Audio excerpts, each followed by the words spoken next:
Archivo 01, cinta número 4. El sacamantecas. En la grabación de hoy os contaré una intrigante historia llena de horror y misterio. Os contaré el caso del primer asesino en serie de nuestro país. ¿Un humano hermafrodita? ¿Un hombre lobo?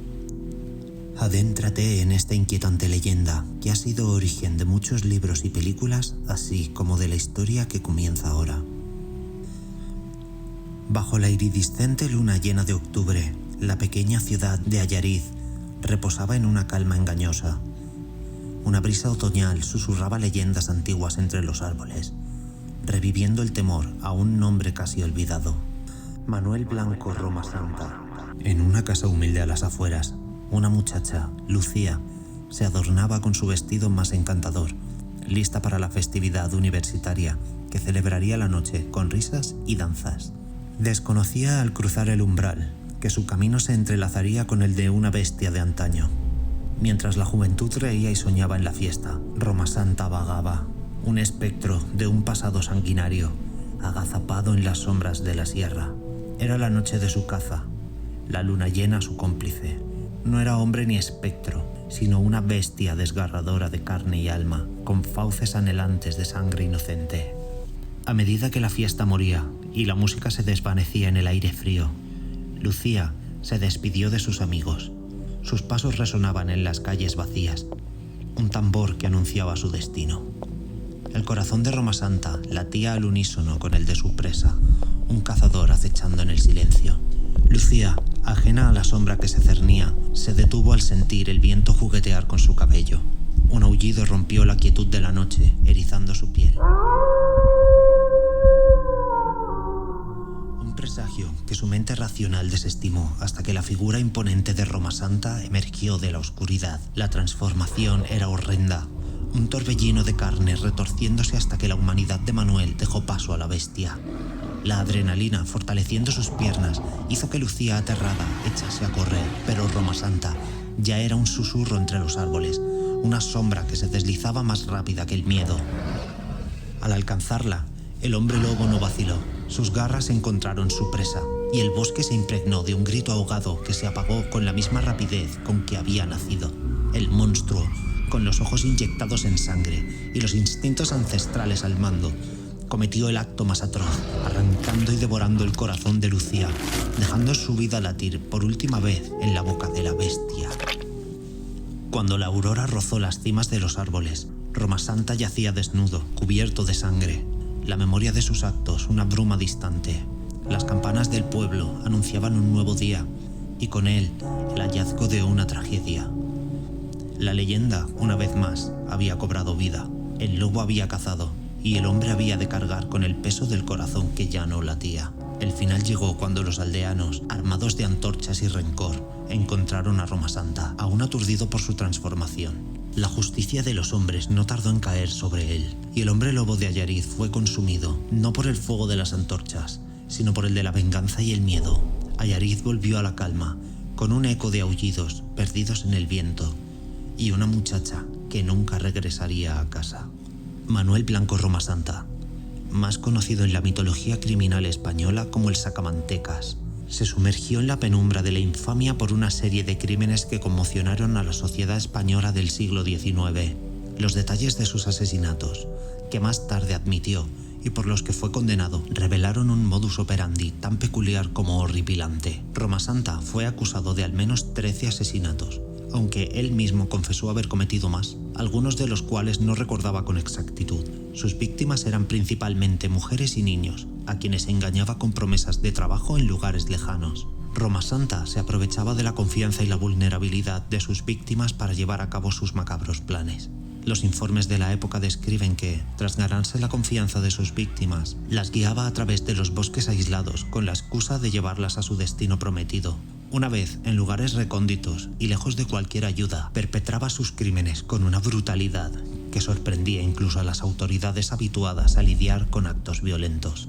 Los cuerpos de sus víctimas eran a menudo despojados de su grasa corporal, lo que le valió el macabro apodo de sacamantecas. Se rumoreaba que utilizaba esta grasa para fabricar ungüentos y bálsamos que vendía. una actividad que le proporcionaba una coartada para sus frecuentes viajes y le permitía mantener su apariencia de comerciante ambulante. Además, Roma Santa añadía una capa de engaño al enviar cartas a las familias de las víctimas, escritas en nombre de las fallecidas, asegurando que habían llegado seguras a su destino y que estaban bien. Este detalle macabro mantenía a las familias en la oscuridad y le proporcionaba más tiempo para desaparecer sin levantar sospechas.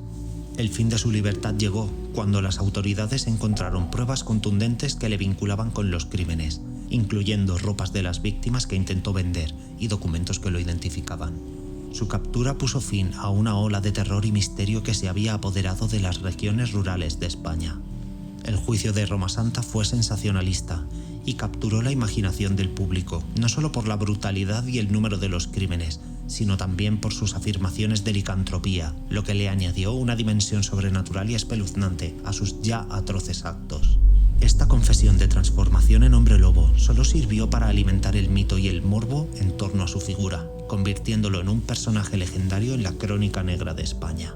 En su confesión, Roma Santa afirmó que él mismo era una víctima, maldito con la capacidad de transformarse en lobo, una condición que lo empujaba a cometer actos atroces. Esta defensa, basada en la licantropía, no era una novedad en la Europa de la época.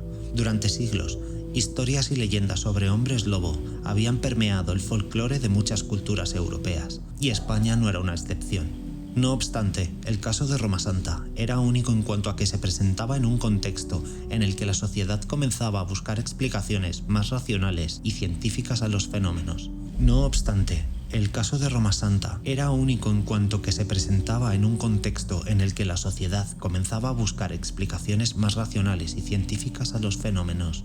Según Roma Santa, su transformación en lobo era involuntaria y lo sumía en un estado de bestialidad y voracidad. Detalló cómo durante sus episodios de licantropía se unía a otros lobos como parte de una manada y juntos cazaban y cometían actos de violencia. Estas declaraciones, en el siglo XIX, sorprendieron y confundieron a la sociedad, provocando debates sobre la cordura de Roma Santa y la posible existencia de tal maldición. El tribunal que lo juzgó quedó perplejo ante tales afirmaciones.